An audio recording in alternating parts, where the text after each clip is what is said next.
Bonjour à toutes et à tous, je suis là pour vous présenter donc un travail assez important. Ce sont donc des travaux que j'ai repris d'un chercheur anglais qui est en même temps un ami, il s'appelle Monsieur Santos Bonacci. Donc j'ai repris ses travaux en anglais, donc vous pouvez consulter sa chaîne Astrothéologie tout simplement sur YouTube. Vous verrez qu'il y a beaucoup de vidéos et comme nous avons les mêmes sujets de recherche, je me suis permis de faire la traduction de un de ses plus importants travaux et d'en rajouter quelques éléments. Après, c'est un travail que je fais sur le moment même, donc c'est un peu un désir soudain de vouloir vous partager cela, car je pense que le temps est venu que ce secret puisse être compris pour la majorité des gens. Donc voilà, je commence. Dans le cerveau qui se trouve donc dans le crâne, il y a le cérébrum, que nous nommons le téléencéphale. Et dans le cérébrum en particulier, il y a le claustrum.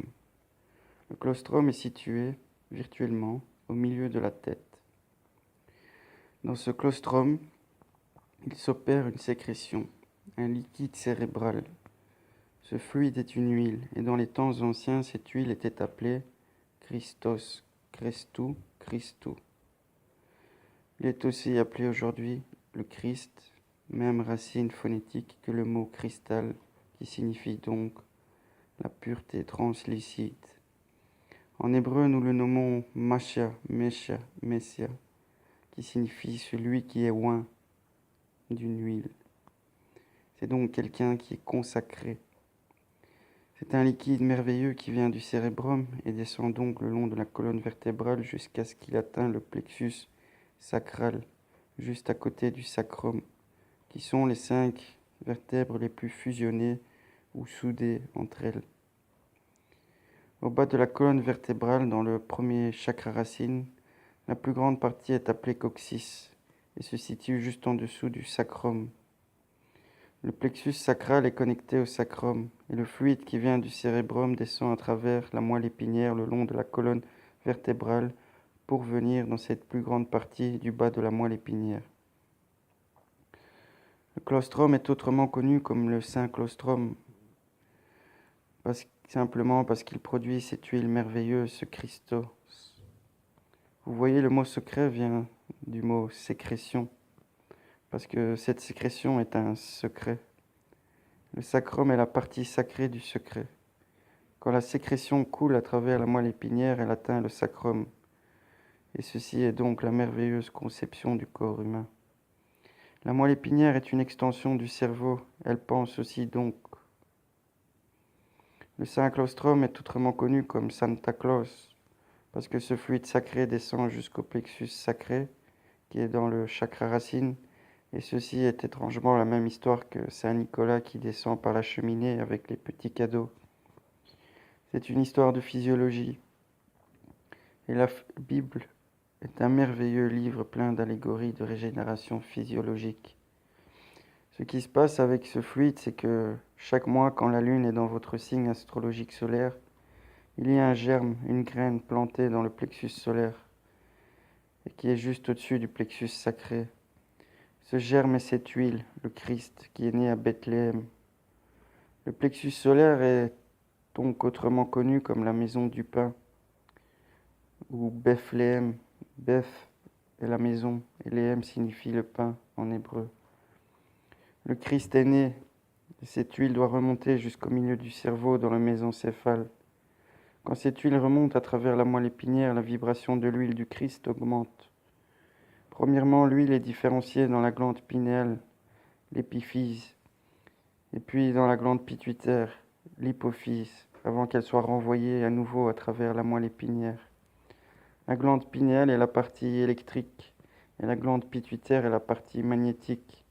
Donc cette huile est différenciée, et elle descend à travers la moelle épinière via les canaux Pingala et Eda. Ceux-ci sont connus autrement comme Kundalini et Kunda Buffer. Force d'expansion centrifuge et force de contraction centripète. Cette huile arrive au plexus sacral et elle attend la germination de la graine une fois par mois, ce qui résulte que l'on peut faire cette germination 12 à 13 fois par an. Si on est capable de transmuter cette graine et de la fermenter le long de la moelle épinière, cela peut lui faire atteindre la medulla oblongata, qui est donc le bulbe rachidien, le pons, le pont de Varal, et le milieu du cerveau, donc le mésencéphale. Elle monte et elle atteint le mésencéphale en croisant le nerf vague, ou autrement appelé le nerf pneumogastrique. C'est un nerf qui descend du cerveau respectivement à partir des glandes pinéales et pituitaires, qui sont donc ce sixième chakra, en nourrissant les poumons et l'estomac. C'est un réseau de nerfs, et ce réseau de nerfs est appelé l'arbre de vie. Les anciens savaient que cette graine, ce germe qui est né à Bethléem une fois par mois, est le Christ, et qu'elle pouvait être sauvée et ascensionnée si on s'abstenait de sexe pendant cette période déterminée. Cette graine et huile seraient préservées. L'huile remonterait, ouvrirait et passerait alors à travers le chakra du cœur, puis par le chakra laryngé, pour éventuellement arriver avec sa plus grande vibration au sixième chakra frontal. Au bas de la colonne vertébrale, l'huile a une fréquence vibratoire très basse. Donc par la méditation, la respiration, une alimentation saine et un comportement basé sur les vertus pacifiques, il est possible de faire monter cette huile, ce Christos, pour qu'il croise le nerf vague pneumogastrique au sommet des 33 vertèbres de la colonne vertébrale, parce que le Christ est crucifié à 33 ans. Quand l'huile arrive au plus haut sommet, le thalamus optique l'attend. C'est un organe en forme d'œuf ovoïde au milieu de la tête. Quand l'huile croise le nerf pneumogastrique, ceci est appelé la crucifixion. L'huile n'est pas tuée ni détruite, au contraire, elle est sublimée, régénérée et magnifiée par mille fois, comme dans les 1000 pétales du chakra coronal. L'huile touche alors le thalamus optique et pendant 2 jours et demi, elle perdure dans une condition appelée mort, avant d'atteindre ensuite, après cela, la glande pinéale, en éliminant le thalamus optique et cette même glande. Le thalamus optique était connu comme la lumière du monde par les Égyptiens et les Grecs, parce qu'ils connaissaient leur physiologie et leurs anatomies. Ils savaient que cette huile précieuse descendait du claustrum à partir du cérébrum, en étant différenciée par la glande pinéale et pituitaire pour couler le long de la moelle épinière. Ils savaient qu'elle pouvait ascensionner et s'élever pour que la partie éclairée de l'humanité soit capable de causer l'ascension christique interne de cette huile jusqu'au thalamus optique, ce qui a pour résultat de produire l'illumination en réveillant des millions de cellules cérébrales ou neurones endormis. Il y a des pratiques et des choses très détrimentales pour cette huile. Par exemple, l'excès de nourriture, d'alcool, des pratiques sexuelles au mauvais moment ou aux mœurs dégradantes, d'être trop porté sur certains éléments pharmaceutiques, le carnivorisme ou les drogues dures. Toutes ces toxines détruisent le germe, la graine plantée. Ceci est connu comme manger de l'arbre de vie, parce que les anciens savaient qu'une fois que cette huile était appauvrie à cause d'un mode de vie malsain, l'organisme du corps vivant se dégrade et souvent le résultat d'avoir gaspillé cette huile. Cette huile qui descend du cérébrum est aussi appelée le manna du ciel, la nourriture spirituelle. Le ciel étant la tête, le crâne au sommet du torse connu comme le dôme du ciel. Le cœur est connu comme le monde de Midgard, le jardin du milieu, dans l'arbre d'Yggdrasil, qui est aussi en rapport avec l'Axis Mundi chez les Nordiques. Ce même Axis Mundi se retrouve donc dans la colonne vertébrale. La partie génitale est appelée Sodome et Gomorre, la région du désir. Les désirs animaux aussi connus comme l'enfer ou le monde des démons. Le jardin d'Éden où le pays du lait et du miel est en haut. La glande pinéale produit le miel qui comporte de la DMT, diméthyltryptamine, qui nomme aujourd'hui la molécule de Dieu. Et la glande pituitaire sécrète le lait. Le secret sacré est le secret de cette huile et comment la faire monter jusqu'à la glande pinéale pour être dans la lumière et s'ouvrir à l'esprit supérieur, pour avoir une conscience plus élevée. Ce qui est en haut est comme ce qui est en bas, dit la table d'émeraude d'Hermès. As above, so below. C'est un secret sacré simplement parce que la sécrétion qui revient depuis le plexus sacral est une des choses les plus importantes qu'on doit savoir pour la régénération physiologique. En sauvant la graine, on peut vivre donc plus longtemps. Les anciens vivaient plus longtemps, des centaines d'années, voire des milliers d'années, en protégeant et en gardant ce secret. Les Égyptiens baptisaient des chambres d'ascension dans les pyramides à cet effet-là. Ils enseignaient la science pour respecter, sauver, garder et faire monter cette huile merveilleuse. Si vous connaissez bien les évangiles, vous saurez peut-être les écritures qui y réfèrent. Dans Jean chapitre 8, verset 12, Jésus leur parla de nouveau et dit : « Je suis la lumière du monde. Celui qui me suit ne marchera pas dans les ténèbres, mais il aura la lumière de la vie. » Matthieu chapitre 6, verset 22. L'œil est la lampe du corps. Si ton œil est en bon état, tout ton corps sera éclairé. Mais si ton œil est en mauvais état, tout ton corps sera dans les ténèbres. Si donc la lumière qui est en toi est ténèbres, combien seront grands ces ténèbres ? Cet œil a toujours été connu comme le troisième œil du sixième chakra. C'est l'œil spirituel. Pour ceux qui nient cela, comme les fidèles du dimanche ou les témoins de Jésus-Christ, est un personnage historique qui doit revenir physiquement pour les sauver parce qu'ils ne peuvent pas se sauver eux-mêmes. Ils ont donc besoin d'un tierce, un vicaire sauveur. Alors que l'inverse est vrai, ce qui disait le soi-disant apôtre Paul, en faisant référence à ce secret sacré du Christ, de ce Christ demeurant en chacun de nous. Le royaume de Dieu est à l'intérieur de vous et non à l'extérieur. En fait, les mots de Jésus sont plutôt clairs dans Luc 17, versets 20 à 22. Un jour, les pharisiens lui demandèrent : « Quand arrivera le royaume de Dieu ? » Jésus leur répondit : « Le royaume de Dieu ne viendra pas de façon visible. On ne dira pas : Venez, il est ici ou il est là. Car notez-le bien, le royaume de Dieu est parmi vous. » Le processus est donc intérieur, en faisant monter l'énergie hors du chakra racine. Le chakra racine a à voir avec tout ce qui comporte la sexualité, l'envie, le désir, l'appétit, l'avidité, le pouvoir, la domination, les richesses matérielles et tout ce genre de choses. Ceux qui recherchent ces choses constamment sont en train de manger le fruit de l'arbre de vie. Vous voyez ces nerfs merveilleux. Ce système pneumogastrique est responsable pour l'ascension et le retour de l'huile, cette belle présence spirituelle. Nous sommes responsables de cette connexion, de ce fluide, de cette graine, de ce Christ, pour qu'il soit crucifié au milieu de la tête. Le cérébrum est creux, et le cerveau, le milieu du cerveau, le mésencéphale et le système lambique ou le diencéphale en haut de la moelle épinière sont appelés le Saint des Saints.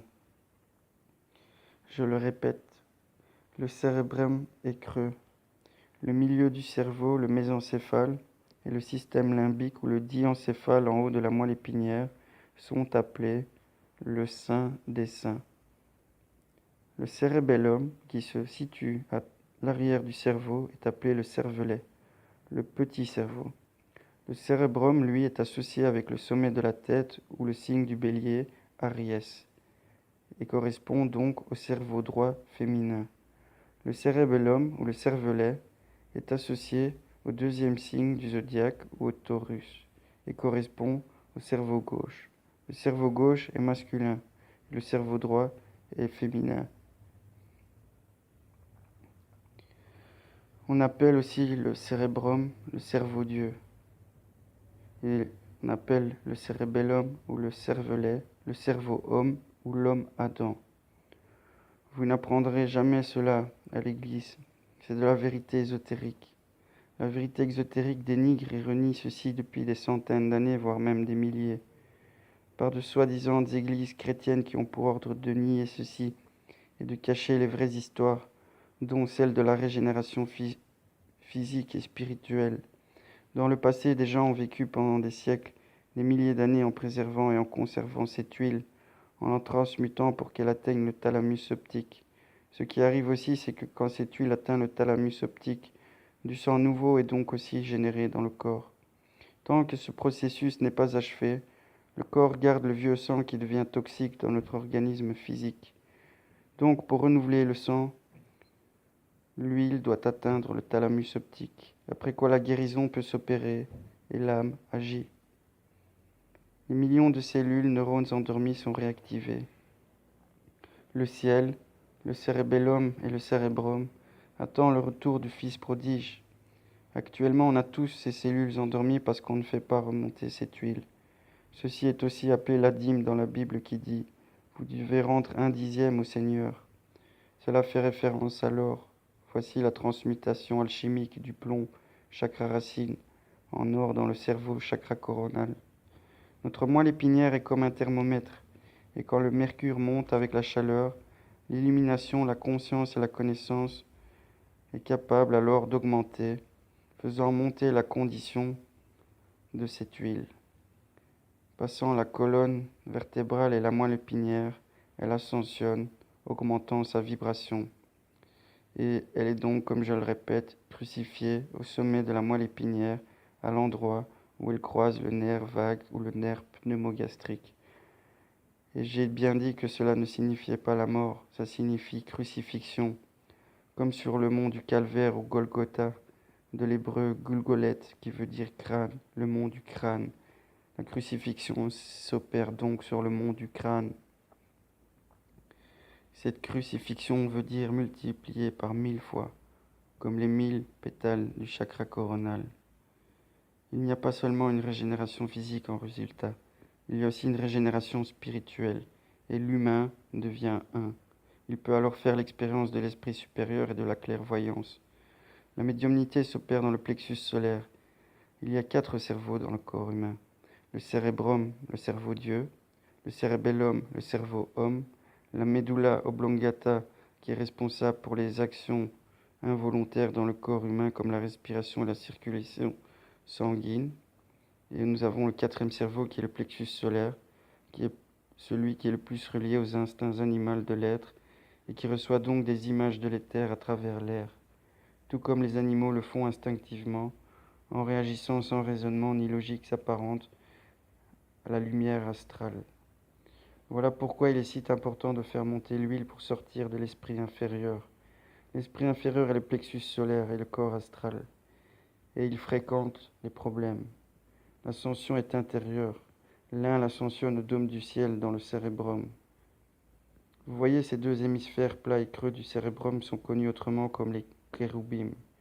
Dans la Bible, Exode chapitre 25, 18 à 22, Dieu dit à Moïse, « Tu dois construire l'arche d'alliance avec 2 kéroubim au-dessus de l'arche pour la couvrir. Et à l'intérieur de l'arche, il y a le manna, la nourriture spirituelle du ciel, et les 2 tables de la loi ou les 2 forces, centripète et centrifuge d'expansion et de contraction, du positif et du négatif, du soleil et de la lune. Je suis là pour vous dire que le thalamus optique est l'arche d'alliance et le système limbique, le pons, le milieu du cerveau, la medulla oblongata, la glande pinéale, la glande pituitaire. Ils sont les saints des saints. Et c'est là où l'on doit faire revenir l'huile, le secret des secrets. Ceci était connu des anciens. Ces allégories sont dans la Bible, dans tous les textes sacrés, mythologiques ou légendaires. Tous les caractères sont dans ces histoires. Dans le milieu de la tête, il y a une chose qu'on appelle l'hippocampe. L'hippocampe est un petit cheval. Il est le cheval blanc sur lequel Jésus chevauche.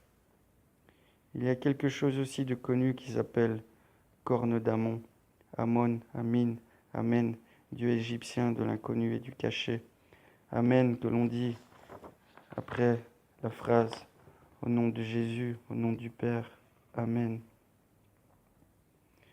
On a le claustrum, on a le cérébrum, les anges, les kéroubim qui recouvrent l'arche, comme le cérébrum recouvre le cérébellum et le mésencéphale, le thalamus optique, les glandes pinéales et pituitaires, autrement connues comme Joseph et Marie qui attendent le retour de leur fils, qui est né à Bethléem dans le plexus solaire.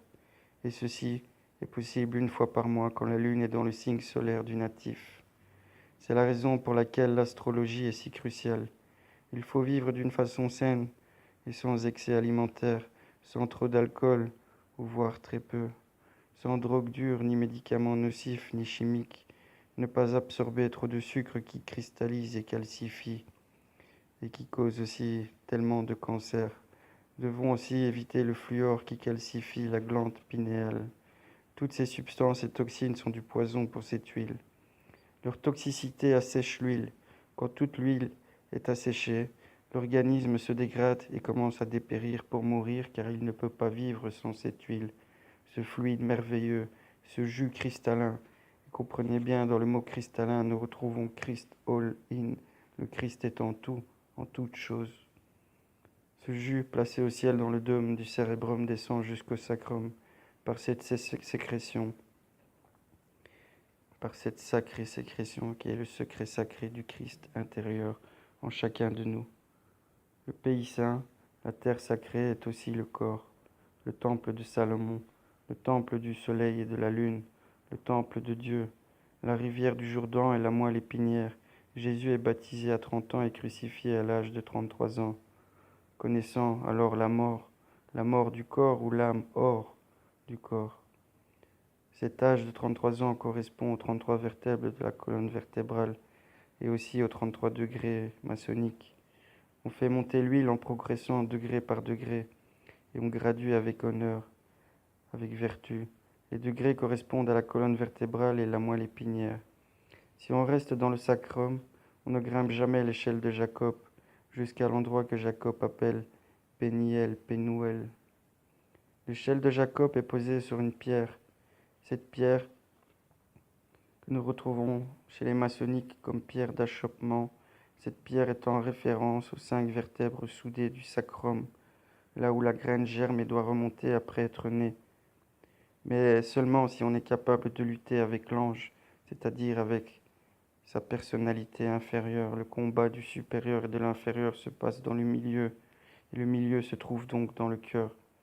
Comme dit dans la Genèse chapitre 32 des versets 22 à 32, comme Jacob, il l'a fait et son nom a été changé en Israël. Si on le fait, on est alors capable de voir Dieu face à face, parce que c'est ce qu'a fait Jacob après avoir grimpé l'échelle à l'endroit appelé Péniel, ressemblant étymologiquement étrangement à Pinéal. Cela sonne pareil.